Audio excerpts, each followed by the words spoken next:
You're listening to the Daily Mishnah Podcast with Benedict.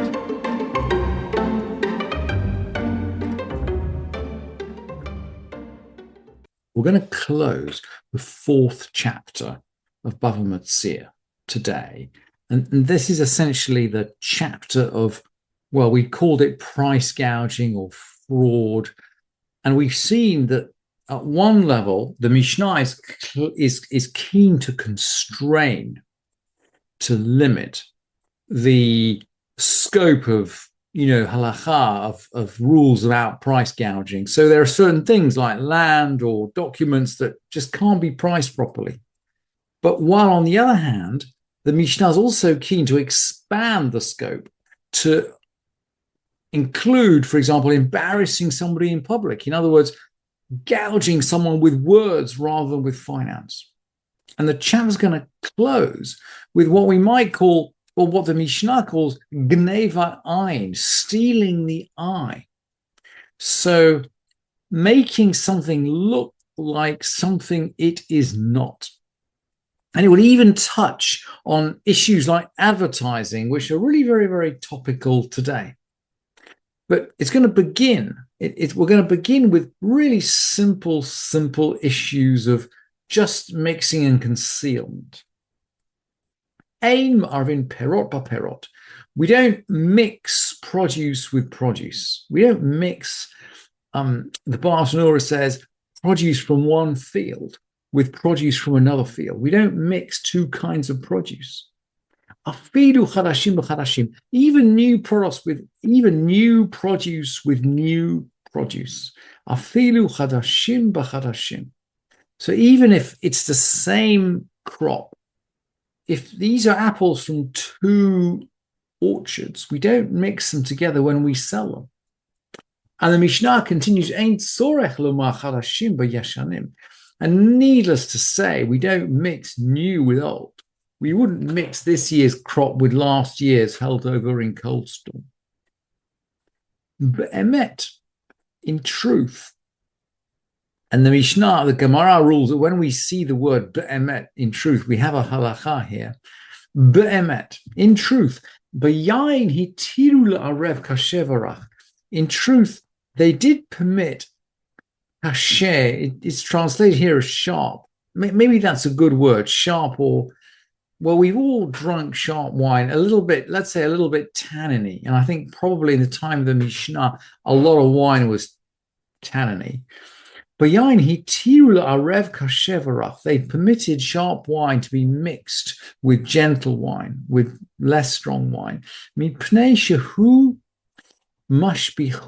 it improves it. So, in other words, we can create mixtures if the intention is to improve the quality of the produce. And of course, anybody that knows about winemaking knows that it's actually very common. Very, very common to mix different kinds of wine in order to produce a balanced product. And in Champagne, they've been doing this for years, but many other winemakers do this too. So we can mix if that is the purpose, if we're not intending to deceive. So there is a principle here, and we're guided by the principle. So along the same lines, ein ma'arvin shimrei yain b'yain. So we don't mix lees, shimrei yain. If we let wine settle in the vat or in the bottle for a long time, we'll see that it starts to create sediment at the bottom of the vat. Of course, this sediment belongs to the wine. So it should be possible to sell a bottle of wine with its sediment. But of course, we can't bulk up the volume of wine that we're selling by bringing in sediment from another vintage. Maybe, for example, the barrel already had sediment in it when we poured the wine in. Ein arvin shimrei yain b'yain. We can't mix sediment or lees with wine. Aval noten lo et shmarav. But we can give him its own lees, its own sediment. In other words, we can sell wine with the normal sediment that comes with that bottle. Me, shenitarev mine b'yeino. Someone who mixes someone who mixed water in with his wine. And again, this is very, very common in the time of the Mishnah. Generally, when you serve wine, you'd serve it mixed. We'll see this in the Mishnah. We have seen this in the Mishnah, 10th chapter of Pesachim. So, limzog et hakos, to pour out the wine is actually to mix the wine, to mix it with water. So they used to mix wine when they served it, but not when they sold it. You mix it when you serve it, not when you sell it. Misha nit arav mine b'yeno. So someone who's mixed water with his wine, lo yimkarenu b'chanut, shouldn't sell it in a store. Eila im kain hodia. He shouldn't sell it in a store unless he informs him. In other words, again, we're going back to the principle of stealing the eye. We have to make a declaration if we're selling wine that's been let down. And just in case there's any possibility of doubt, velo latagar, and not to a merchant. This means never to a merchant. Afal pisha hu modio.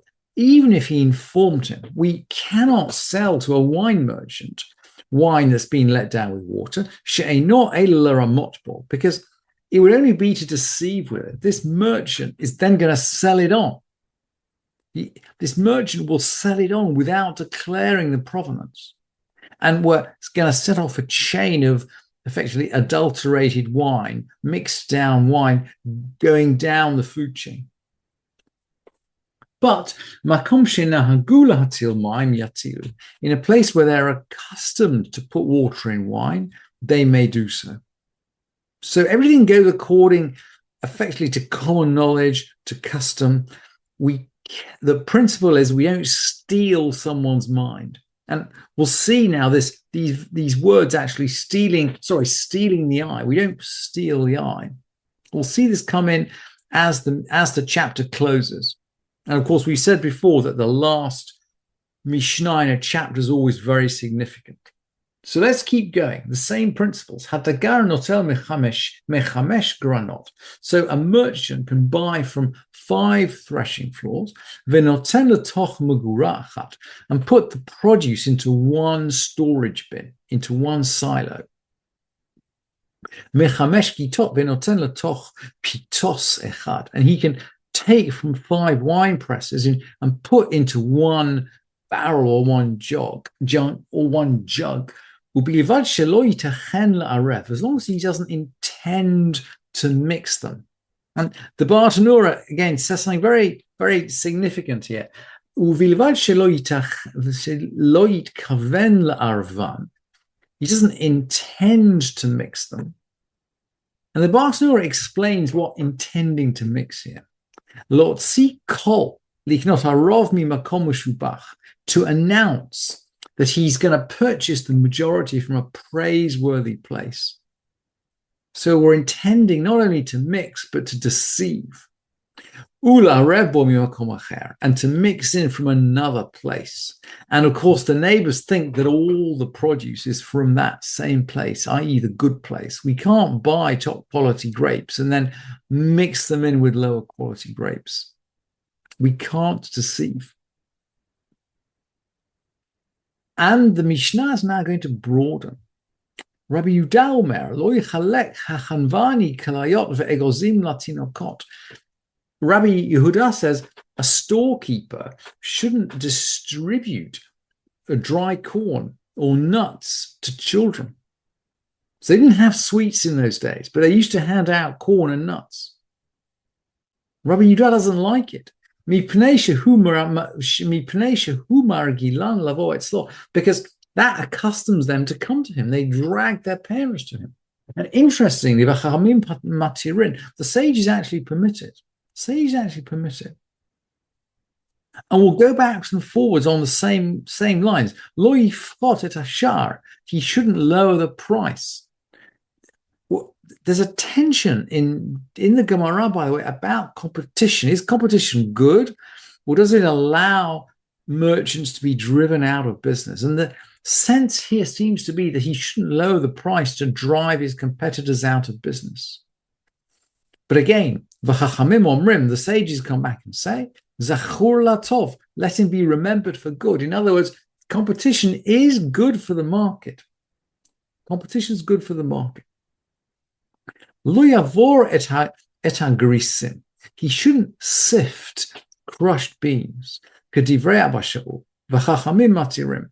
And the sages permit. He shouldn't sift crushed beans. In other words, to take the rubbish out of his beans. But again, the sages are going to permit it. But modim, they agree. Shelo yavor al pi mugura. He shouldn't sift them at the entry of the silo or the entry of the storage chamber. In other words, he can't. If we're going to sift out the beans, we have to sift it throughout. We can't just sift it at the top of the pile or the entry of the silo. Because that would just be a thief of the eye. Yeah, we can't steal someone's eye. We can't deceive. Ein mefarkasin. We don't beautify. We don't beautify stuff. Lo et adam. We don't beautify a human. This must be a Canaanite slave who's offered for sale in the market. We don't beautify a human. Velo et behema. We don't beautify an animal. Velo et kelim. We don't beautify utensils. In other words, when we're selling something, we have to disclose. We have to disclose so that what you see is what you get as far as the buyer's concerned. That's the bottom line, and that's really the conclusion of the 4th chapter of Bava Metzia. When we're trading, we have to disclose. We have to make the situation such that the buyer gets what the buyer sees. Thank you for listening to this edition of the Daily Mishnah Podcast with Benedict.